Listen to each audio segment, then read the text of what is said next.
Hello, everyone. I'm ZHAO Chuang. Today, let's draw the mouth of Dunkleosteus. Dunkleosteus was featured by its mouth.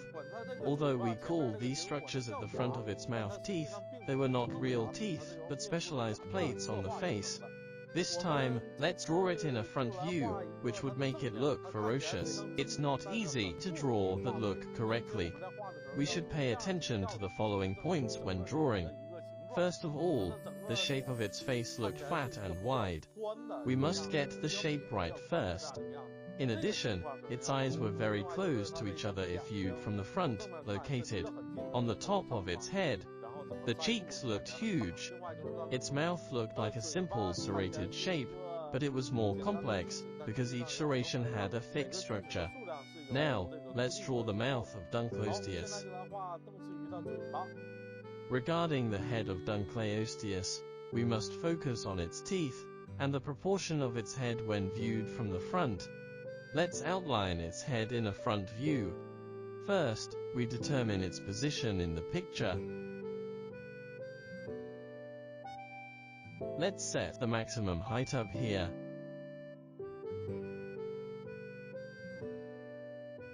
And then the width should be like this. When viewed from the front, its head looked extremely wide. We'll draw it with its mouth closed. The position of its eyes would probably be here. Viewed from the front, its eyes were facing the sides.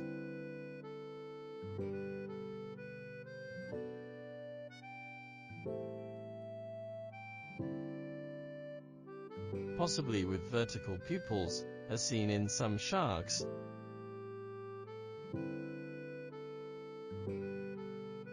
The skull and plates supporting the eyes formed a barrel shape, which was connected atop its head like this. In front of the eyes were its nostrils.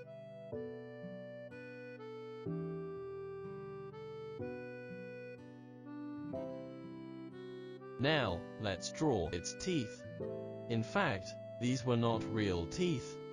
Before drawing its teeth, we need to draw the edge of its so-called teeth.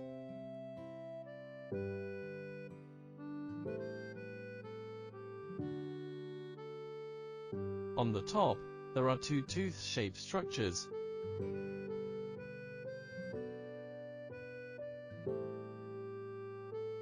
And on the sides are huge and terrifying plates used for cutting. Its teeth were composed of plates, which were not real teeth.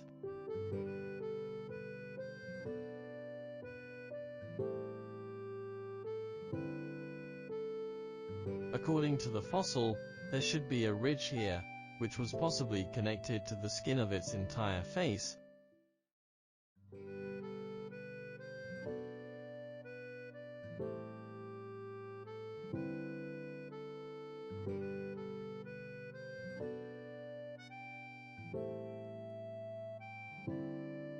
Next, let's move on to the large plates on each side of its head, which started from the corners of the mouth and extended all the way to its eyes.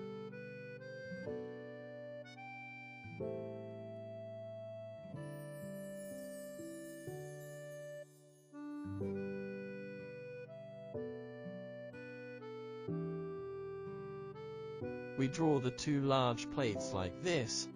When alive, the plates might have some fine textures on them. Because there are few fossil records, we can only deduce what its face looked like based on similar extant fishes with large plates.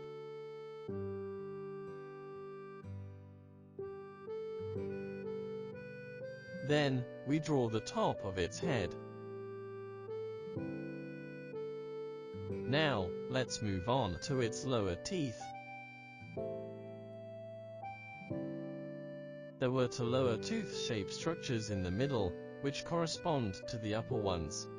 We said we would draw it with the mouth shut, but we can leave a gap, making it not completely closed. There should be ridges on the teeth. This is also applicable to the upper teeth, and there should be a ridge on this side. Then, we draw a shape here like this, corresponding to the upper one.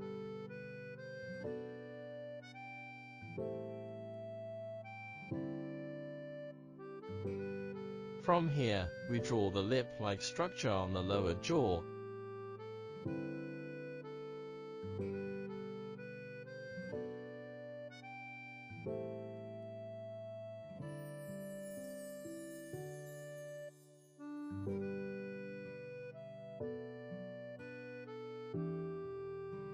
Here is one corner of its mouth, composed of soft flesh,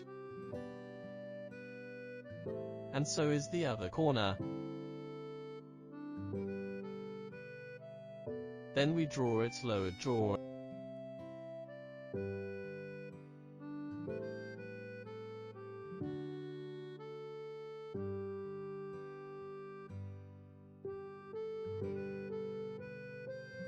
And its belly, and slightly show the sides of the trunk.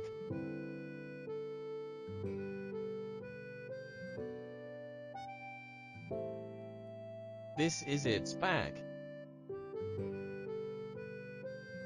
Its fins should be under the trunk.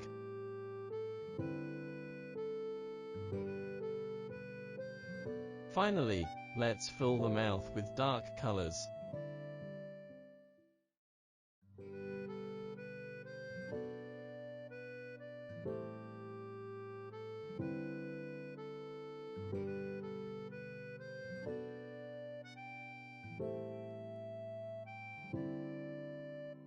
Good, like this, we've finished drawing the mouth of Dunkleosteus.